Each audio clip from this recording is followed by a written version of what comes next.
Welcome back.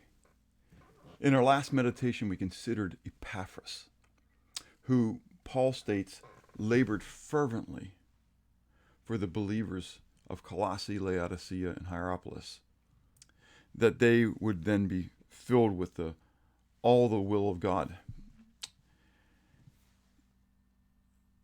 That word then in the Greek for labored fervently, we saw was the word agonizomai, to agonize, to fight, to struggle in a battle, in prayer, and recognizing then again that we do not wrestle against flesh and blood, that there is a spiritual war that we're actually engaged in, and that the importance of prayer in that battle.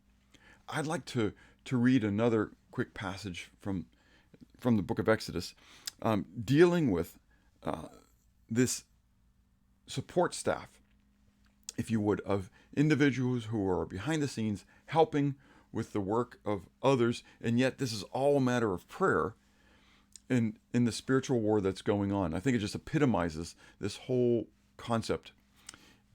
Exodus chapter 17, verses 8 to 13. Now Amalek came and fought with Israel in Rephidim. And Moses said to Joshua, "Choose us some men and go out, fight with Amalek. Tomorrow I will stand on the top of the hill with a rod of God in my hand."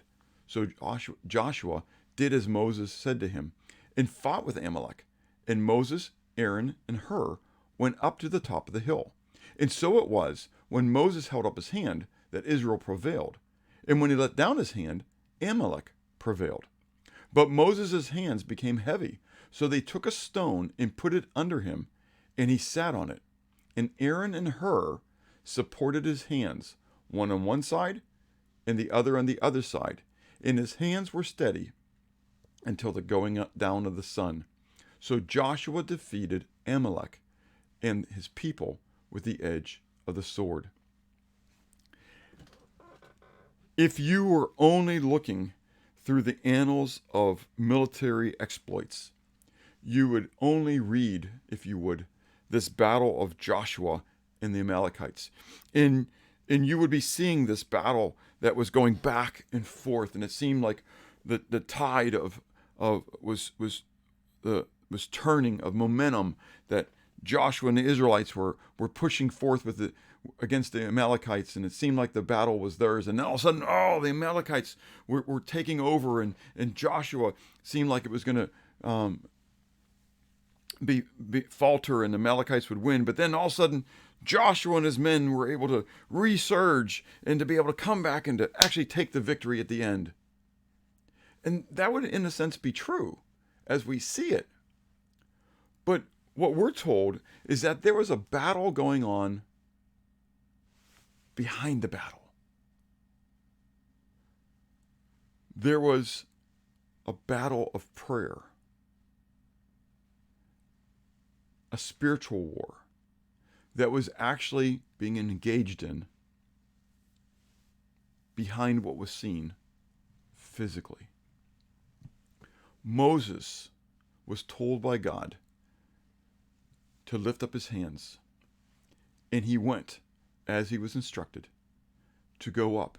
And as he lifted up his hands, putting forth the rod of God, that was the picture. That rod was also the same rod that was put forth to separate the waters when they walked through the Red Sea. And so it was the symbol of the power of God. And so as he lifts up his hands unto the Lord, putting forth that rod, showing that God was actually the one doing the work, as the rod went forth, the children of Israel would be having victory in the battle. But Moses began to weaken, and he began to struggle. His arm, holding up his arms that long was hard for him. And so along comes Aaron and Hur. They understand that the ministry is what God has given to Moses. And their job is to support Moses in his ministry. And so, if you would, they come alongside to assist Moses. In my mind, Epaphras praying for the believers of Colosse, praying for the ministry of Paul, that there's Aaron and Hur who come alongside Moses. They see the need, they put a big rock underneath him, get him to sit down, and then they come along beside him and they hold up his arms in order that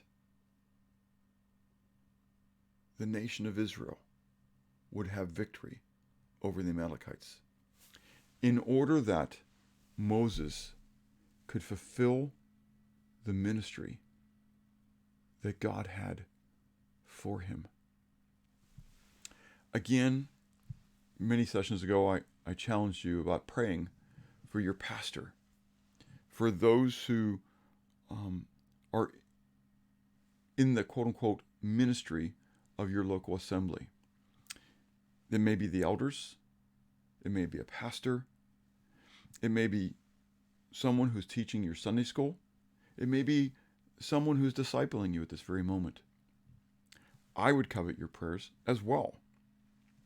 There is a spiritual war that is going on that we can see throughout our world today, and we must be engaged.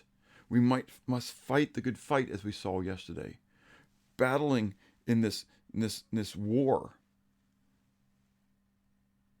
to agonize in prayer. I'm sure that there was a point where Aaron and Hur also began to weaken, but had to be determined and committed in holding up the arms of Moses. Take time today to pray and lift up the arms, if you would, of those whom God has in your life as the spiritual leaders of your assembly,